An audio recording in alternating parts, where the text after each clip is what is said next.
बिस्मिल्लाहिर्रहमानिर्रहीम। कोशिश करेंगे हम यूनिट 7 जो स्टार्ट करें as soon as possible complete करवाऊँ आपको within 10 to 15 minutes. Cooperative learning 8601 unit 7 cooperative learning क्या होती है? कोऑपरेटिव लर्निंग इससे पहले मैं बताऊं, आप इस स्लाइड को रीड करें। Cooperative learning is the process of breaking a classroom of students into small groups so they can discover a new concept together and help each other learn. The idea of cooperative learning has been around for decades, but it never got to the some prominence as blended learning or differentiated instructions. Cooperative learning क्या है कि हम आपने अपनी classroom के जो students हैं उनको स्मॉल ग्रुप में डिवाइड कर देना है और उनके आपस में कोऑपरेशन करवानी है और उन्हें कोई टास्क दे के एक काम पे एक कॉन्सेप्ट पे आपने उनकी लर्निंग करवानी है। Cooperative learning, why cooperative learning? क्यों कोऑपरेटिव लर्निंग करनी चाहिए? Cooperative learning enhance students learning. Cooperative learning क्या करती है? स्टूडेंट्स की लर्निंग को enhance करती है। कैसे? Providing a share cognitive set of information between students. आप उन्हें कोग्निटिव सेट यानी कि इंटेलेक्चुअल या मेंटल सेट प्रोवाइड करते हैं इंफॉर्मेशन की combinedly. Motivating student to learn the material, आप उन्हें मोटिवेट करते हैं कि आप मटेरियल को क्या करें, लर्न करें। इंश्योरिंग दैट, और इन्हें इंश्योर करते हैं that student construct their own knowledge, वो अपना नॉलेज क्या करें, खुद कंस्ट्रक्ट करें। प्रोवाइडिंग फॉर्मेटिव फीडबैक्स, और उन्हें during cooperative learning formative feedback आप प्रोवाइड करते रहते हैं। Developing social and group skills necessary for success outside the classroom, आपने क्या करना है, उनके अंदर सोशल और ग्रुप स्किल्स जो है वो जरूरी है उनकी सक्सेस के लिए, वो क्रिएट करनी है, डेवलप करनी है। Promoting positive interaction between members of different cultural and socio economic groups, हमने प्रमोट करना है पॉजिटिव इंटरेक्शन बिटवीन मेंबर्स और उनके डिफरेंट, हालांकि क्योंकि जो स्टूडेंट्स होते हैं वो different culture different social economics group से बिलोंग करते हैं। आपने उनकी इंटरेक्शन को प्रमोट करना है ताकि वो उनकी लर्निंग कोऑपरेटिव लर्निंग क्या हो, इनहांस हो, वो एक दूसरे के साथ कोऑपरेट करे, एक दूसरे की हेल्प करे। Cooperative learning structures and techniques,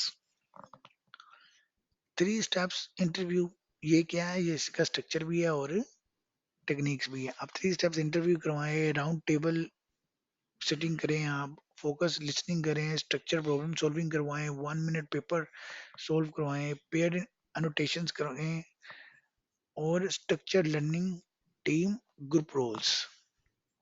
अब इसको हम डिटेल में डिस्कस करते हैं आगे। अनकॉमन कॉमनैलिटीज, टीम एक्सपेक्टेशंस, ये सब स्ट्रक्चर्स और टेक्निक्स है कोऑपरेटिव लर्निंग के। Double entry journal, guided reciprocal, pair questioning. Round table, जैसे हमने पहले भी अभी डिस्कशन मेथड में भी राउंड टेबल से रिलेटेड डिस्कशन की थी। राउंड टेबल के round structures can be used to brainstorm ideas and to generate a large number of responses to a single questions और a group of questions.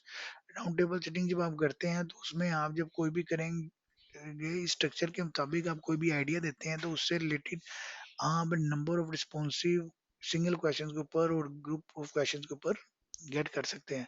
Faculty poses question हो सकते हैं। One piece of paper and pen पर group, एक piece of paper और pen पर group पे भी काम हो सकता है। क्या अभी एक ही पॉइंट पे करे और राउंड टेबल पे सारे उसको सीखते चले जाएं। First students right one response and says it out loud, एक बच्चा कोई रिस्पॉन्स लिखे और उसको ऊंची आवाज में बोले।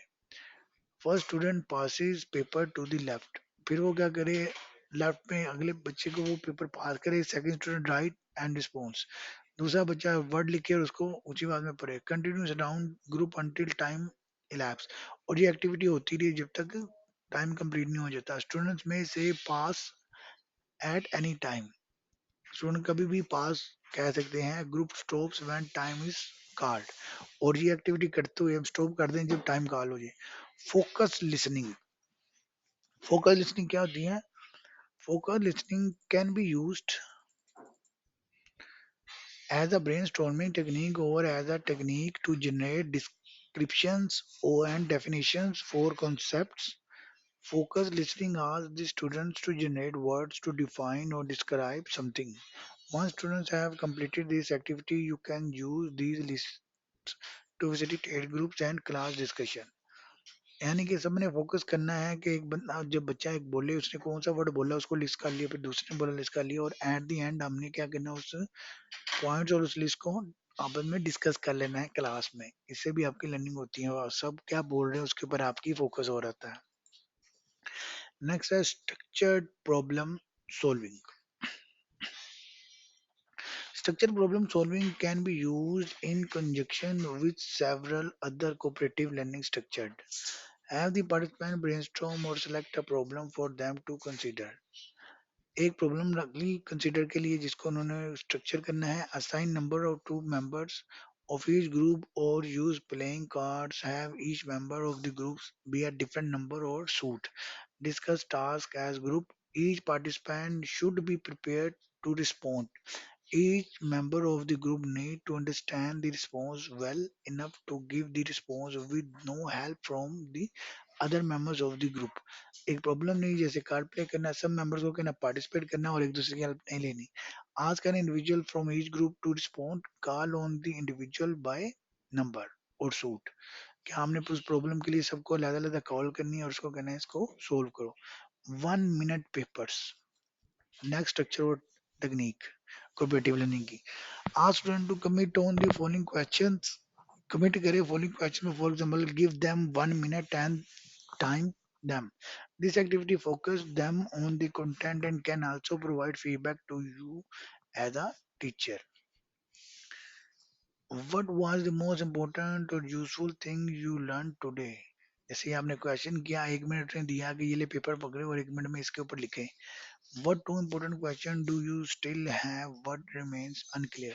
और कौन से दो ऐसे क्वेश्चन है जो आप सोचते हैं कि अभी अनक्लियर है उसके ऊपर लिखें या what should you like to know more about या क्या सोचते हैं हमें और क्या इसके अलावा हमारा इंटरेस्ट है जो हमें सीखना चाहिए था। ये क्वेश्चन आप दे और 1 मिनट उन्हें दे हर बच्चा इस पे परफॉर्म करेगा और लर्निंग होगी cooperative learning. Structure learning team group roles. Structure learning में जो टीम होती हैं उसके ग्रुप रोल्स क्या हैं। When putting together groups, you may want to consider assigning or having students select their rules for the group. Students may also rotate groups rules depending on the activities.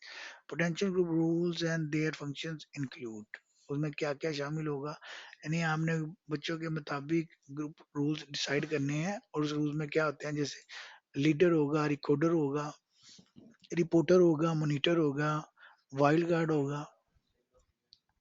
तो ये part आ जाते हैं जैसे leader the leader is responsible for seeking the group on the assigned task at hand she and he also make sure that all members of the group have an opportunity to participate learn and have the respect of their team members. The leader may also want to check to make sure that all of the group members have mastered the learning point of a group exercise. Leader ने देखना है कि सबको मौका मिले time मिले और वो जो पॉइंट डिस्कस हो रहा है ग्रुप में वो उसको सब के सब बच्चे सीख रहे हों। रिकॉर्डर अब रिकॉर्डर क्या करेगा the recorder picks and maintains the groups files and folders on a daily basis and keeps record of all groups activity including the material contributed by each group members. वो सबकी files daily basis पे क्या करेगा record भी कर रहा होगा maintain भी कर रहा होगा पिक करेगा और देखेगा कि सबने डेली बेसिस पे क्या सीखे और उस फाइल्स को क्या करेगा वो मेंटेन करेगा the recorder rights out the solution to problems for the group to use as notes or to submit to the instructor ताकि वो इस नोट्स को इंस्ट्रक्टर को जमा करवा सके। The recorder may also prepare presentation materials when the group makes oral presentation to the class. वो क्या करेगा जब ग्रुप ने ओरल प्रेजेंटेशन देनी है तो उसके पॉइंट्स बना लेगा ताकि वो प्रेजेंटेशन को प्रिपेयर करे और उन्हें दे ताकि वो ग्रुप में वो प्रिपेयर कर सके। Reporter The reporter gives oral responses to the class about groups activities or conclusions. Reporter क्या करेगा रिपोर्ट करेगा कि क्लास ने क्या क्या एक्टिविटीज है क्या क्या रिस्पॉन्सेज हैं जो क्लास एक्टिविटीज के दरमियान या कंक्लूजन के दौरान आए हैं अपने ग्रुप से related. Monitor. The monitor is responsible for making sure that the group's worker area is left the way it was found and act as a timekeeper for time activity. वो देखेगा कि जो टाइम को, जो topic, जो discussion, जो task sign किया गया है, जितना टाइम दिया गया उसके मुताबिक सब उसके मुताबिक काम कर रहे हैं कि नहीं, ये सारी चीजों को क्या करेगा, मॉनिटर मॉनिटर करेगा. Wild card in groups of five. The wild card acts as an assistant to the group leader and assumes the role of any member that may be missing.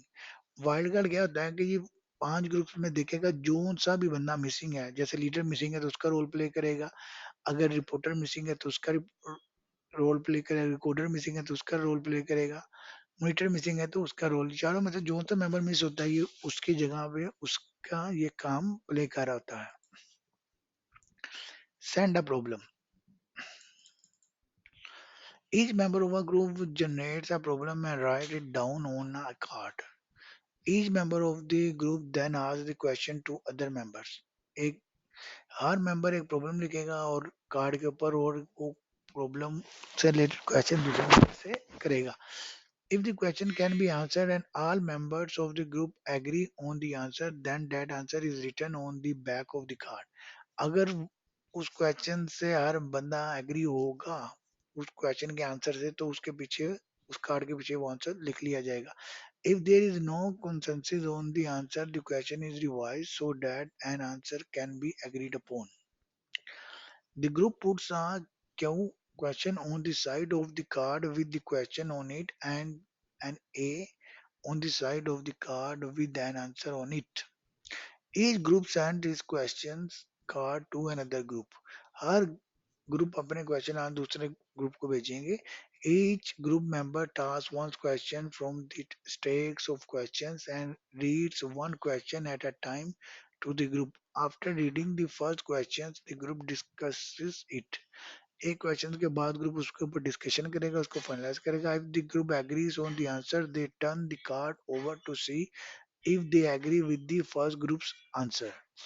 यानी कि ये एक्टिविटी एक group में होगा, फिर वो card दूसरे group में भेज देंगे, उसी तरह वो उसकी डिस्कशन दूसरा ग्रुप करेगा और एक आंसर में एग्री होंगे और उस कार्ड के पीछे देखेंगे कि हाँ भाई पहले ग्रुप ने भी यही आंसर दिया था या उनका आंसर कुछ और है. Value line. One way to form heterogeneous groups is to use a value line. Present an issue or topic to the group and ask each member to determine how they feel about the issue. Could use a 1 to 10 scale, 1 being strongly agree, 10 being strongly disagree. Form a rank order line and number the participant from 1 up from strong agree to disagreement. For example, form your groups of 4 by pulling one person from each end of the value line and two people from the middle of the group. For example, if you had 20 people, one group might consist of persons 1, 10, 11, 12. Value line आपने एक line बना लेनी है 1 से लेके 10 तक, उसमें आपने उसे पॉइंट दे देना है कि strongly agree, this simple agree. इस तरह पॉइंट करते करते आखिरी पॉइंट में आपने कह देना कि स्ट्रांगली डिसएग्री. तो उसके मुताबिक जो जो जिस जिस पॉइंट में जिस जिस क्वेश्चन पे जहां जहां आएगा उसको वो नंबर देते जाने जाने हैं. इससे आपके टॉपिक, पॉइंट और आंसर भी फाइनलाइज होते जाएंगे. Team expectations. Some of the common fear about working with groups include student fears that each member will not pull their weight as a part of the group. Students are scared that their grade will be lower as a result of the group learning versus learning they do individually. One way to address this issue is to use a group activity to allow the group to outline acceptable group behavior, put together a form, and ask groups to first list behavior expectations they expect from each individual, each pairs, and as a group as a whole. Team expectation में देखनी है कि हर member एक तरह की expectation कर रहा है, या कुछ लोग कह रहे हैं कि मैं ग्रुप की निस्बत इंडिविजुअल ज्यादा अच्छा परफॉर्म कर सकता हूँ या मेरा लेवल ज्यादा अच्छा है. तो आपने वो पॉइंट्स लिख लेने हैं और उसको आपस में क्या करने हैं, डिस्कस कर लेने हैं अपनी एक्टिविटीज और अपनी एक्सपेक्टेशंस को. Double entry journal. The double entry journal can be used as a way for students to take notes on articles and other sources they read in preparation for class discussion. Students read and reflect on the assigned readings. Students prepare the double entry journals listing critical points of the reading as they see them and any responses to the readings in journal or specific critical points. Students bring their journal notes to class. आप discuss करें कि इस topic पे हमने discussion करनी है, group भी discussion करें और इंडिविजुअल भी करें और उसके ऊपर वो अपने अपने क्रिटिक लिख लें। इससे क्या कहते हैं, डबल लर्निंग होती है और डबल एंट्री जर्नल्स मेथड कहते हैं। Guided reciprocal pair questions. The goal of this activity is to generate discussion among students groups about a specific topic or content area. Faculty conducts a brief 10 to 15 minutes lectures on a topic or content area. Faculty may assign a reading or writing assignment as well. Instructor then gives the students a set of generic question stamps. Students work individually to write their own questions based on the material being covered. Students do not have to be able to answer the questions they pose. This activity is designed to force students to think about ideas relevant to the content area. Students should use as many question stamps as possible grouped into learning teams. Each student offers the questions for discussion using the different stamps. यहाँ पे guided responsible pair question ये होते हैं कि आपने एक guided response लिया, एक टॉपिक लिया और 10 से 15 मिनट उसके ऊपर आपने लेक्चर दिया। उसके बाद हर किसी को कहा इसके ऊपर क्वेश्चनिंग करें, स्टैम्प बनाएं, जैसे एमसीक्यूज में आपके स्टैम्प जो रिस्पॉन्सेज होते हैं, और उसके ऊपर क्या करें, डिस्कशन करें। इस मेथड के थ्रू आप क्वेश्चन जनरेट करते चले जाते हैं और उस टॉपिक पे आप लर्निंग करते चले जाते हैं। Sample question stamps. अब क्वेश्चन से रिलेटेड जो सैंपल्स हैं वो कौन कौन से हो सकते हैं? What if, how does affect, what is a new example of, explain why, explain how does this relate to what I have learned before। ये इस टॉपिक से रिलेटेड क्वेश्चन कर सकते हैं। What conclusion can I draw about, what is the difference between and what, how dash and dash are similar, how would I use dash to dash, what are the strengths and weaknesses of dash। किसी भी content और topic के बारे में आप ये question कर सकते हैं। What is the best and why, क्यों बेस्ट है और किस लिए बेस्ट है, क्या बेस्ट है। कोऑपरेटिव लर्निंग रेफरेंसेस आ गई। लर्निंग से रेफरेंस, अगर आपके कोई क्वेश्चन है तो आप कर सकते हैं। Otherwise thank you very much. अल्लाह हाफिज। इंशाल्लाह ताला कल हम नेक्स्ट यूनिट 8 और यूनिट 9 डिस्कस करेंगे। किसी का कोई क्वेश्चन है तो वो कर सकता है।